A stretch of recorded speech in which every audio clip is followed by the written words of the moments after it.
Hello everyone! Hello, welcome to MyData-NEWS. And welcome back from your holidays. Yeah, we hope you enjoy your some day off and maybe you went abroad and you had like some sun. Even we had some sun in Belgium. Yeah, a lot of sun, but it's great. Yeah, so we had maybe like a barbecue with your friend and your family, but now it's time to go back at the office and to start again a year. Yeah, so we have some great news today. I'll let you just start. Yeah, I will start with the life sciences section. So this week, the French hospital of Corbeil-Essonnes has been targeted since like Sunday, August 21 by a cyber attack. And the hackers are demanding a ransom of $10 million, but the hospital do not pay the ransom because they don't have the money, but personal data can be monetized, so you still need to be careful. In Australia ends mass data collection through COVID-Safe app. So Australia's Minister for Health and Aged Care decided the country's COVID-Safe application would no longer be used as of mid-August. So under the Privacy Act, the government developed a legal framework for citizens to provide personal data through the app to help authorities prevent or control the spread of COVID-19. And the National COVID-Safe Data Store administrator is now required to no longer collect data through the app and remove the app from stores for download. And so all personal data will be deleted from the NCDS, so non-communicable disease. Thank you. I will continue with the second section regarding the data protection. So Google fined like 60 million over Android location data collection. And the Australian Competition and Consumer Commission, the ACCC, announced that Google was fined for misleading Australian Android users regarding the collection and use of their location data for almost 2 years, between January 17 and December 18. And the Australian Competition Watchdog said that the tech giant continues tracking some of its user Android phones, even though they had disabled the location history in the device settings. Objection from the EU DPA's data protection authorities to the Irish Data Protection Commission's order to halt Meta EU-US data transfer are still delaying a final decision. So a spokesperson for the DPC has said its fellow DPAs raised concerns during the mandated 4-week consultation under Article 60 of the GDPR, and that it could take months to resolve the discrepancies. And if issues go unresolved, as happened previously with cases involving big tech companies, the Article 65 dispute resolution mechanism will be triggered. But despite Meta's repeated threat of shutting down EU services, the delay may work out to the company's advantage. The longer it takes to resolve issues, the closer the EU and US will get to completing their negotiation over the transatlantic data privacy framework. Thank you. I continue with the Irish government, which is set to appoint 2 additional commissioners to support the needs of the Data Protection Commission, the DPC. The current Minister of Justice, Ellen McEntee, said that the expansion will help the organization deal with an increased workload with increasingly complex investigative requirements.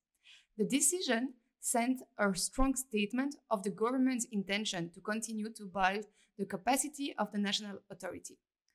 She said that certain allegations leveled against the watchdog serve only to obscure the true nature and extent of the challenges presented by the particular framework by which the EU member states are bound to legislate for the enforcement of data protection within the EU as a whole. She acknowledged that higher standards of responsiveness were still needed in many sectors, and the DPC will continue to target enforcement actions aimed at driving those necessary improvements. The European Data Protection Supervisors, EDPS, issued a recommendation for the Council of European Union to open further negotiations with Japan for cross-border data flow agreements. So despite Japan receiving an adequacy decision from the EU in 2019, the EDPS is seeking clarification regarding how negotiated rules should not prevent measures that will require controllers or processors to store personal data in the EU or the EEA. Thank you. Very interesting. We need to keep an eye on it. Yeah, sure. In Belgium, disclosing personal health information during like the HR meeting on dismissal violate the GDPR. So during an internal meeting of HR staff, the dismissal of the employee in question was discussed without the employees herself present. And this fact were included in the minutes of the meeting, which were sent to all the employees of the department. And the Data Protection Authority states that informing staff of personal changes in writing is still allowed, but must remain limited to the fact that the employee is no longer employed by the company. And furthermore, communicating an employee's sensitive health data to employees other than those whose job required that they know, and including this data in the minutes, require a specific separate basis to be considered lawful processing, as provided in the article like 6.1 and 9.2 of the GDPR. And the Belgium Data Protection Authority found that the processing of health data in the manner concerned could not be based on any of the ground of Article 6.1 of the GDPR. Therefore, it was concluded that the public authority has committed GDPR violation. Of course. Yeah. Makes sense. Luxembourg CNPD issued an advisory on DPO requirements. So Luxembourg National Commission for Data Protection issued a reminder to municipalities regarding the data protection officer requirement under the EU GDPR. So the CNPD found some municipalities has not yet fulfilled DPO obligation and began informing them of the need to come into compliance with Article 37 of the GDPR, and municipalities will also be required to submit contact information for their DPOs to the CNPD upon appointment. I go to the French Data Protection Authority, so the CNIL has analyzed the main type of age verification system in order to clarify its position on age control on the internet, and in particular on pornographic sites, for which such control is mandatory, of course. It specifies how this publisher could fulfill their legal obligation. But however, the CNIL notes that these current systems are incompatible and intrusive and call for the implementation of more privacy-friendly models. And so the French Data Protection Authority analyzed several current solutions, and they proposed three possibilities. The first one is a payment card. The second one is facial analysis, and the third one is offline verification system. Thank you. Now we will have some news about the legislation. So a group of industry associations from Europe, US, Africa, Japan, and specific sectors has issued a joint letter on July 28 recommending the revision on China's draft standard contract provisions for international data transfers. So they ask for these contract provisions to be revised to align more on the EU GDPR SCCs, which cover a broader range of transfer scenarios and contractual relationships. And the industry association stressed that the provision should afford equal treatment to Chinese and foreign enterprises, services, and technologies. And in general, China's SCCs share a number of similarities with the EU SCCs, such as requiring both the exporters and the overseas recipient to take measures to ensure the security of the transfer personal information and providing third-party beneficiary rights to data subjects. But a few proposed provisions in China's SCCs could substantially influence on how companies can implement this mechanism, if at all, for cross-border data transfer outside of China. Okay, so it seems like easy, but I think it's complex. Yeah. Okay, I continue with the European citizen. So Europeans have been saved from a summer shutdown of social media sites like Facebook and Instagram by, of course, European Union bureaucracy. So the Irish draft decision to block the social media sites like parent company like Meta's data transfer from Europe to US is stuck in the process, as regulator from across the EU but heads over the details. It's always the same with US. Yeah. And at the beginning of the month, the Indian Minister of Railways, Communication, Electronics and Information Technology filed a motion in the lower house of Parliament to withdraw the Personal Data Protection Bill.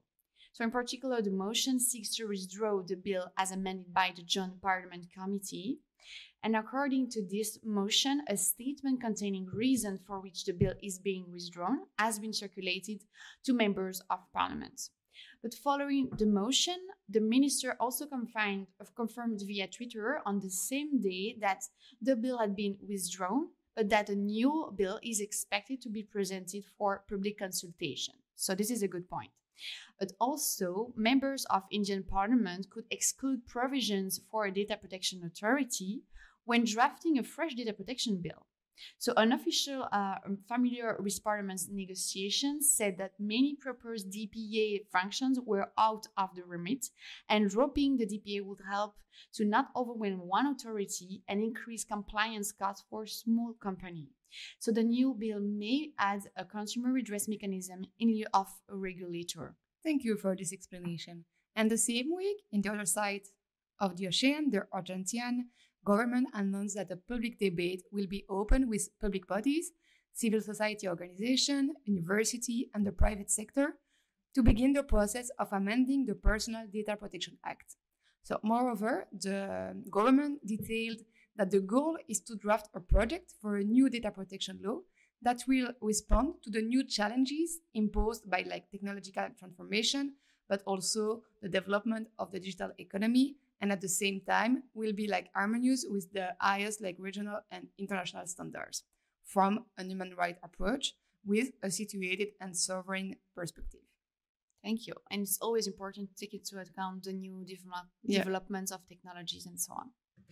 So I will just finish with another news from the Portuguese. So Autoridade Nacional de Proteção de Dados, ANPD, opens consultation on regulating sanctions. So the Brazil Data Protection Authority announced a public consultation on the draft resolution for regulations outlining the regulator's sanctioning powers. So the ANPD said the regulations aim to promote effectiveness of the GDPR through the establishment of a methodology for its sanctions that provide legal certainty for both the regulated and the regulators. Thank you. I will just add that do not hesitate to follow us. We are on YouTube, we are also on Twitch, and also you can read our various articles on our blog website. Yeah, and you can subscribe to the newsletter. Of course. Yeah. Thank you, everyone. See you the next time. Bye-bye.